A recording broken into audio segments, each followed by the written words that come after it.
Halo Pak Dimas dan teman-teman, selamat siang kalau di rumah saya.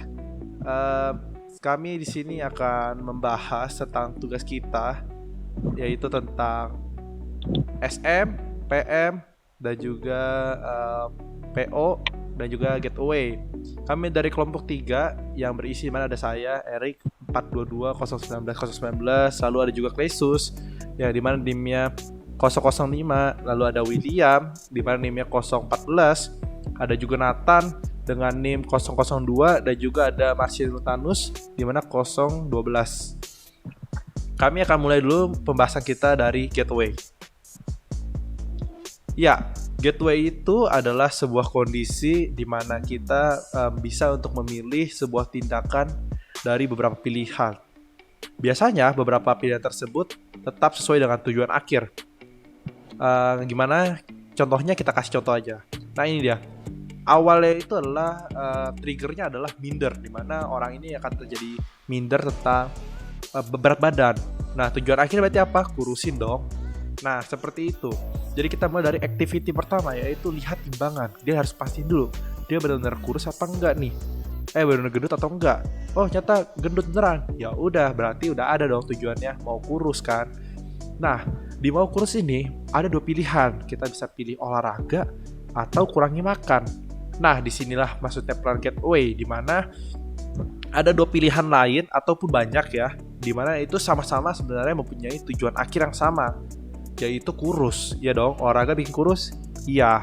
Kurangi makan bikin kurus? Iya. Bisa jadi ada pilihan ketiga, olahraga plus kurangi makan, sama-sama kurus sebenarnya. Jadi seperti itu. Jadi Gateway itu dari beberapa pilihan ya. Oke, next. Selanjutnya adalah project manager. Project manager adalah seseorang pemimpin yang bertanggung jawab dalam sebuah proyek, yang dimana ia bertugas untuk merancang plan, memberi task, dan juga memantau kegiatan proyek, sehingga proyek dapat mencapai tujuan. Next. Ya, di sini ada beberapa peran atau role dari si project manajernya.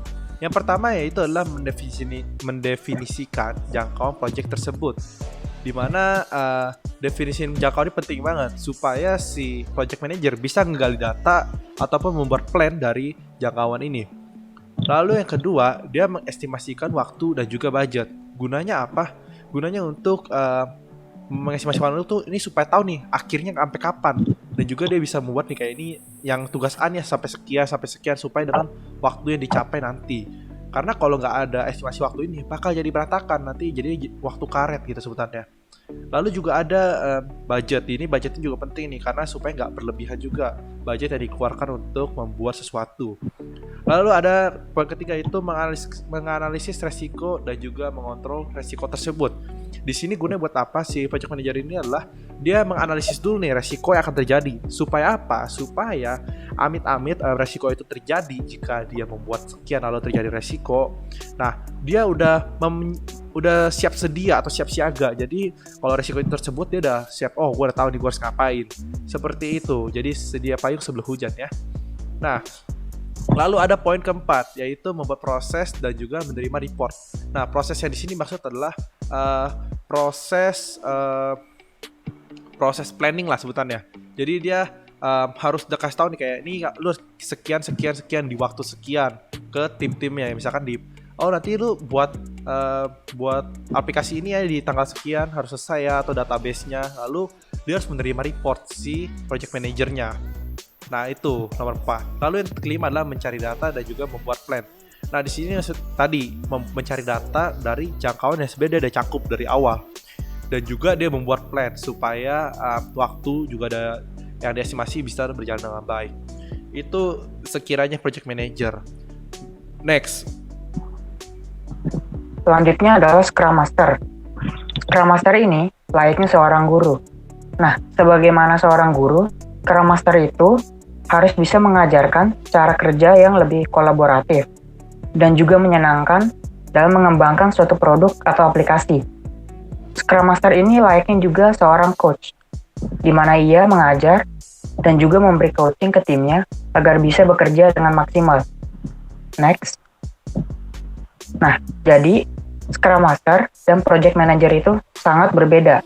bedanya di mana? Bisa dilihat di slide selanjutnya. Next. Ya, ini adalah beberapa peran dari Scrum Master. Nah, sekarang kita masuk pada peran dari Scrum Master. Jadi Scrum Master ini memiliki beberapa peran, yaitu yang pertama, memberikan coaching pada product owner dan juga tim. Jadi seperti penjelasan awal tadi dari Scrum Master, yaitu Scrum Master ini dia menggurui atau mengcoaching pada product owner-nya sendiri dan juga pada timnya sendiri agar proyeknya dapat berjalan dengan lancar. Karena dia sebagai inti dari sebuah proyek. Nah, yang kedua yaitu memfasilitasi segala hal yang berkaitan dengan proses coaching. Nah, seperti penjelasan awal tadi, jadi dia memberikan fasilitas yang berkaitan dengan proyek tersebut. Nah, yang ketiga adalah memberikan motivasi kepada tim. Nah, ini adalah salah satu hal penting, yaitu memberikan motivasi kepada tim agar timnya dapat bekerja sesuai dengan proyek yang mereka lakukan. Nah, di sini peran Scrum Master yaitu dia harus memotivasi timnya sendiri agar bisa mengerjakan proyek dengan baik. Nah, yang keempat, memberikan bantuan dan juga menjadikan report. Nah, Scrum Master ini dia tidak hanya memimpin proyek, namun dia harus memberikan bantuan dan harus memberikan laporan-laporan terkait dengan hasil yang telah mereka lakukan. Nah, yang kelima yaitu memimpin tim sehingga tetap menjadi tim yang erat. Nah, Scrum Master juga harus memiliki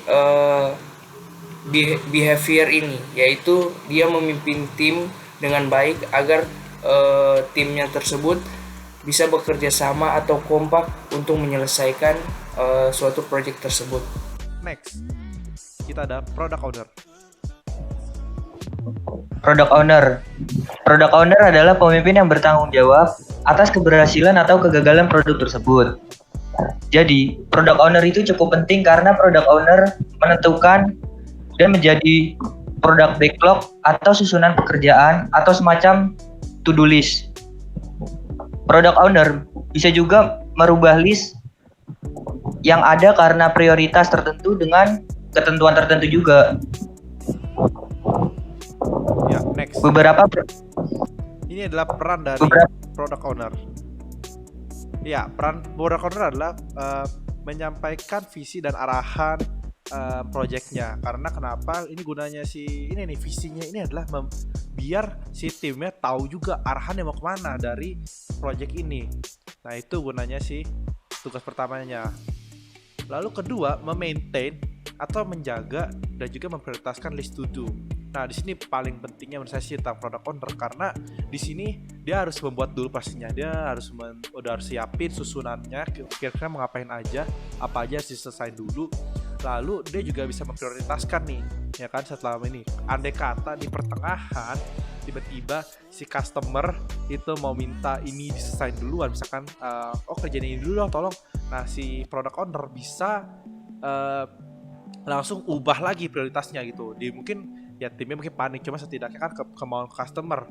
Nah, di sini juga gunanya si product owner karena kan dia yang berhubungan dengan si customer gitu. Lalu ketiga, memastikan tim development memahami tugas dan juga susunan prioritas. Nah, di sini si product owner itu juga berbeda. Kenapa? Karena dia nggak cuman kayak ini tasknya nih, ya udah ya, gue pergi gitu, enggak. Tapi dia juga mastiin dulu nih, lu ngerti nggak kira-kira harus mau ngapain? Gitu loh, dia harus mengetahui juga kalau timnya dan juga mungkin SM sendiri mengetahui kalau misalkan tugasnya ini tuh mereka paham gitu harus ngapain dulu gitu. Nah, di situ juga dari setelah dia ada kerjaan itu, dia akan menerima feedback dari hasil kerjanya tim mereka. Dia bakal memberikan feedback. Nah, karena tadi kan setiap tim itu kayak dari timnya mereka tuh akan memberikan report. Nah, ini yang di feedback adalah report dari tim mereka. Itu gunanya si product owner.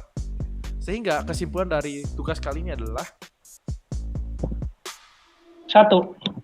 Project Manager itu membantu mengatur timeline, mengumpulkan data, sedangkan Scrum Master membantu memastikan timnya berjalan dengan baik.